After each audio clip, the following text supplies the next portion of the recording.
Welcome back. Isn't this exciting? We have our first look at how Americans across the country view President Trump's, I think it's fair to describe, flurry of actions since returning to the White House, Trump 2.0. 70% say he's doing what he promised on the campaign trail. Now, that's quite separate from whether they approve of what he's doing. They just find it consistent.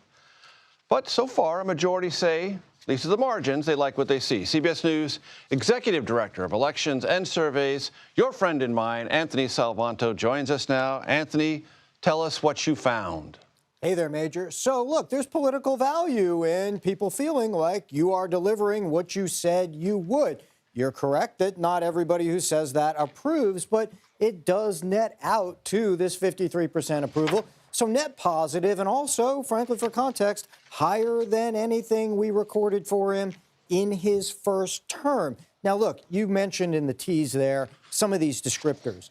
We measured some of these during the campaign. And what I always like to do, especially at the start of an administration, is compare, okay, what did people say during the campaign? What are they saying now at the outset? And a lot of these, he got good numbers on during the campaign, but you described it tough, energetic, focused. All of those things, they say them now, and it gives you that overall impression, as people get a general sense of direction, that things are happening, and that's netting out to that positive approval rating, Major. How about one of the big issues of the campaign, inflation, cost of living, et cetera? Well, let's talk about that, and I want to do it in the context of tariffs. And here's what I mean. When you talk about what the administration is focused on, one of the things that stands out is perhaps a gap between what people were expecting and what they're seeing right now is this 2/3 who say not enough focus yet on lowering prices. You will recall inflation was a big, maybe the big, reason that Donald Trump won this election, and a lot of his supporters felt like he would lower prices.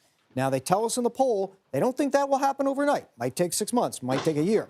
But I'm going to bring up tariffs here for this reason, because you do see a majority on the idea of tariffs against, allies, Mexico, Europe, Canada. You get majorities in opposition. And why? Well, because big numbers think tariffs would lead to higher prices. So they're sensitive to that. And that's one of those things to watch, what they're expecting and what they see they're getting, at least early on, maybe.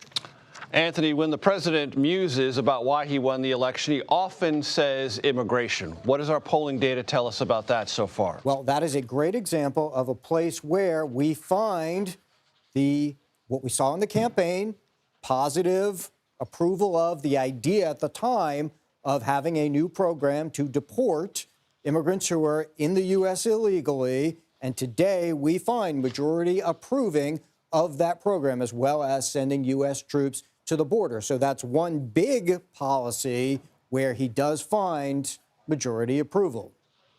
Anthony Salvanto, always a pleasure, sir. Thank you. Thank you.